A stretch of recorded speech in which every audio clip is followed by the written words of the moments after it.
What is it fucking called? Jesus Christ. 2008. I was a whole ass 22-year-old.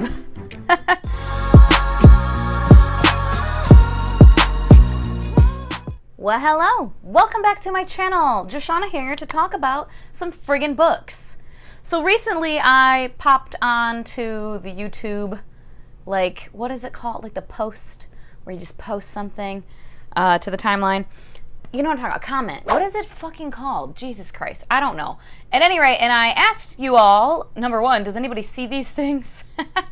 And number two, what are some kinds of videos that you would like to see me do? Or specific like tags or specific challenges, things like that.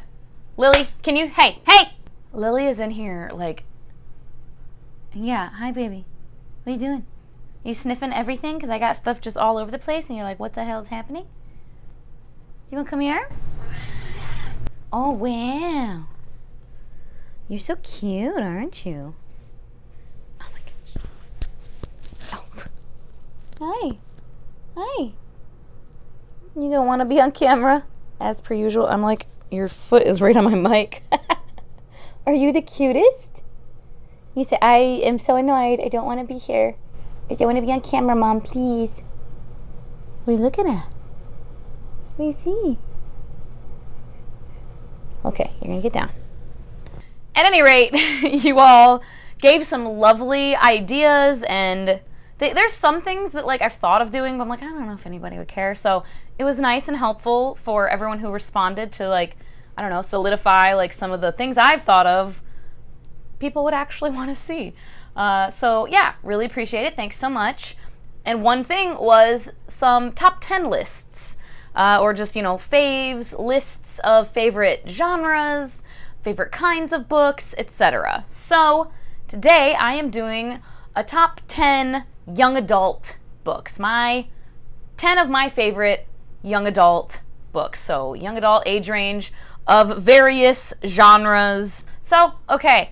And this is not in any particular order, so there's that. Although I think number one, yeah, there is like a number one. And I mean, if you've been here for a minute and you think about it for a second, you can probably guess. If you do want to guess, leave a comment below. What would my number one favorite young adult book or series of all time be, do you think? I feel like there's probably like 2 or 3 that people are going to say, but I wonder how many people will get the actual one. So put in your guess now if you'd like. But yeah, so I'll go through the other 9 before I get to number 1. This one is a more recent one, and it's just one of these books that was like so cozy and wholesome and like heartwarming, and I just loved it. And that is So Many Beginnings by Bethany C. Morrow, a Little Women remix, very short. And I didn't give it 5 stars, a full 5 stars when I read it, just because of a slight issue that I had with, it wasn't even like the pacing, it was almost just like the formatting of how she like broke up the dialogue a couple times, but it wasn't a big enough issue that it really detracted from my enjoyment at all, and I loved it. I loved everything she did with it, where she took it. I loved the things that she changed, and the things that she kept, and the things that she just like tweaked slightly, and the Jo-Lori dynamic in this book is stellar. Stellar, top-notch. One of my fave dynamics of all time. I love it. They're so fucking precious. So yeah, this is a newer fave, but I'm confident that it will continue to linger in my brain and continue to be a fave. One that I need to reread, I have not ever reread this, and it's been quite a few years since I first read it, this whole series, and that is And I Darken, The Conqueror Saga by Kiersten White. This is young adult historical fiction, gender-bent reimagining of Vlad the Impaler, following his daughter Lada, and her being the Vlad character. And yeah, I love Lada Dracul so much. And part of the reason I got this tattoo, as I did with the Ixan Seis Aldrizes, which is High Valyrian, so fucking nerdy, and it means I am the dragon, and there's like several reasons I wanted that like verbiage, And one is, the final line of this first book in this trilogy is, "Not Draguila," she said, "Lara Dracul, I am no longer the daughter of the dragon." She lifted her chin, sights set on the horizon. "I am the dragon." Just love it. Love it. And then an old fave that I did reread recently, this duology, and it held up. I quite enjoyed it still. It's not perfect. I completely understand why some people roll their eyes at this duology and the romance and everything, but I love this character, this main character. Shazi is just one of my favorites of all time, and that is The Wrath and the Dawn by Renee Ahdieh.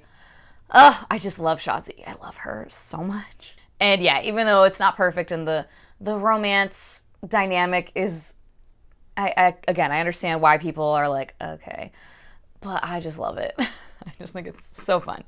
This is a childhood fave series that just the authorial voice, the cleverness, kind of sometimes nonsensical, witty, just all of that. I love it so much. A Series of Unfortunate Events by Lemony Snicket, aka Daniel Handler, who is, sounds like perhaps not a great stand-up guy. But all that aside, I loved this series when I was younger, and I still do. It's very formulaic, each book, and they get thicker and thicker and thicker as it goes on. It's very formulaic, not necessarily one that's great to marathon, because after a few books you get like, okay, I need a break. But it's just so great. I love it so much. So much nostalgia for this. A young adult contemporary, which, I don't read a lot of because they tend not to always hit real hard with me. Sometimes even ones that are supposed to be like hard-hitting contemporaries that are, meant to be really saying something and like rip your heart out. Sometimes they don't work for me. The execution, for whatever reason, doesn't always work. The dialogue, etc. This one is very hard-hitting. It's trauma, okay? So heads up to that. Dear Martin by Nick Stone. I really, really liked this. The writing style, I get, is not for everyone by any means. And then obviously, of course, it's very short, but like I said, trauma. It's dealing with police brutality and, children dying and things. And it's very hard-hitting. And I was full-on sobbing. Towards the end of this book, there is kind of something that happens that just gutted me. And then, the remainder of the book, I just kept crying. And I liked what she was saying, I guess, with the book, or what I interpreted her to be saying with the book. So, yeah, I just think I just feel like this will forever be one that is near and dear to my heart, I guess. This one is also kind of newer, and it's younger, young adult, middle grade, but it's a series that as it continues and the main character is growing, obviously it will become more just young adult. But this first book is very much middle grade. And I think the second one, I'm in the middle of the second one, and it feels pretty middle grade also. T.J. Young and the Orishas, this series by Antoine Bondelet. The first book being The Gatekeepers Staff.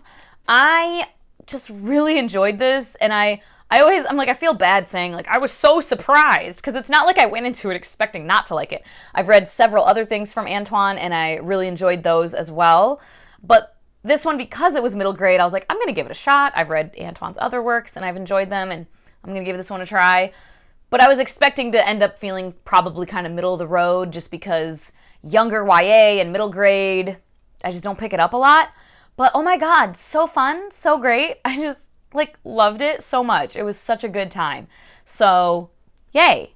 Definitely, highly recommend this. If you like middle grade and younger YA, and it's in our world, but it's fantasy, and it's kind of like a Percy Jackson / Harry Potter kind of vibe, as far as there are people in this world who have magic and magical abilities and are aware that magic exists, and then there are people who don't and have no idea, and they're called clouded. The clouded people. They're clouded. They can't see it. They don't know that there's magic going on. And all over the world, in different cultures, different countries, different cultures, have their own magical schools. And there's these summer camps and things as well for these magical kids. And in this first book, TJ Young is on his way to one of these summer camps. So yeah, it was just a fun time. Highly recommend. Another young adult fantasy, and this one is very like standard young adult fantasy. If you don't like that, kind of, it was like the early, when was this published? I first read it in 2016, before I was even on BookTube. 2009. Yeah, I was going to say like earlier 2000s, and yeah, 2009. So that kind of era of young adult fantasy, and it's very, you know, swords and sorcery. There's wizards and stuff, but the Seven Realms series by Cinda Williams Chima, the first book being The Demon King. I just love this. It's a quartet. There's 4 books, and yeah, it holds up. I've reread it, and I just really enjoy it. I enjoy the characters. I enjoy the plot, the story, everything. The sequel series, the like continuation series, I didn't love as much, which was a bummer. But yeah, this one definitely holds up. This one is very like underhyped in my opinion, but also it's supposed to be a trilogy, and I don't know when book 3 is ever coming out. I'm not sure. But yeah, it just didn't get a whole lot of love when it first came out, and I just thought it was really great. The Bells by Danielle Clayton. And yeah, only the first 2 books are out, but it's this, I mean, this cover is beautiful. It's like a little shimmery, like pearlescent, and we have this beautiful hot pink map on the inside. And the whole premise is the world is gray. Everything is gray. People are gray, but there are these girls who have magic, the Bells, who can bestow beauty upon the world and color. And it's almost like a plastic surgery type of thing, or like cosmetic enhancement. People can pay money to the Bells. Some of them go work in salons. Some of them get hired by royals or nobility to like be in their house all the time, like to be live-in help, basically, to fix their features they want fixed. Or today I feel like having very dark skin. Tomorrow I'm going to feel like having very pale skin. Today I want a dainty, tiny nose. Next week I would like a more full nose. Like they can just change whatever about people's looks, from something as simple as their hair color to changing facial like structure. So it's this very beautiful, lush world. They have mini animals like teacup elephants and shit. It's the cutest goddamn thing. But it is brutal, like brutal as fuck, this world. And it gets really dark, honestly. And there is like a villain character in this first book especially, who is just maniacal and like unsettling. She's a princess who is very spoiled, and just like, you know, like the mean girl, the Regina George type of character, but like evil, okay? Like psychopathic a bit. So anyway, I still really enjoyed this book, and the second book as well, and I'll just keep waiting for book 3. I don't know when it's coming, if ever. All right, down to the final 2. And obviously this is not like, I don't know, I could probably change out some of these. It's like picking your actual top 10. I'm like, there's other books I also really like that are young adult, but I just narrowed it down. But final 2, and number 2 isn't necessarily in order, I guess. Maybe it would be, actually. If I had to like order them, this one probably would be number 2. I'll Give You the Sun by Jandy Nelson. I thoroughly love this. Contemporary, another kind of like hard-hitting. It's about a family, but specifically about the children, Jude and Noah. They are twins, and we are following both of their perspectives. We're following one of them in the present time and one of them several years ago. And something tragic happened in their lives, and they drifted apart as well after this event for various reasons. And Noah is navigating, figuring out his sexuality, having a crush on a boy, and Jude is kind of trying to find herself, her own place in the world. And I just can't even express ever how much I love the authorial voice in this book. My paperback copy is the one that I have reread and tabbed the hell up. I have so many quotes in my quotes to save journal from this book. It's so whimsical and nonsensical and magical and emotional, and I just love it. I love it so much. All right, so number 1. I feel like, again, if you've been here for a minute and you thought about it, you should be able to figure out that it is The Hunger Games by Suzanne Collins. And this is my special dust jackets that Elle got me for the hardcovers. I have 3 editions of this trilogy.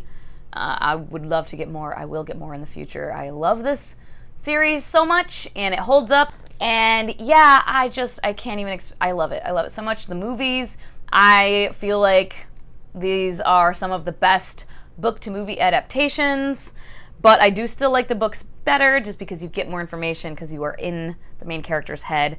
But yeah, YA dystopian, everybody knows what The Hunger Games is, right? I don't need to explain it. Yeah, it forever will have a place in my heart.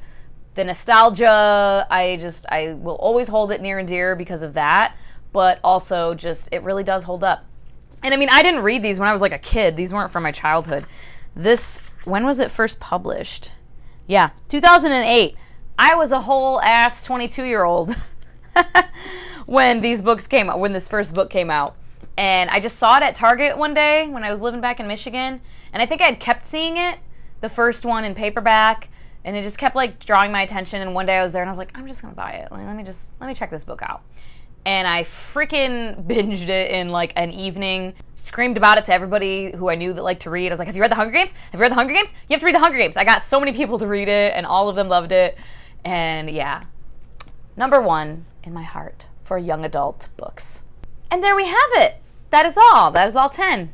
Let me know if you were surprised by any of these being on my list, or are you surprised that there are some that I didn't put on the list?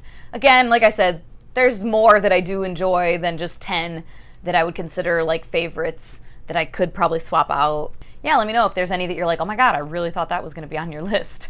Like, comment, and subscribe if you feel so inclined and you have not already. You can check out links down below for my link tree and my wish lists and my affiliate things, Libro FM, affiliate referral link thing, whatever, all that stuff. It's down there. And as always, thank you so much for your time. Hope you all have a wonderful day, and I will talk to you later.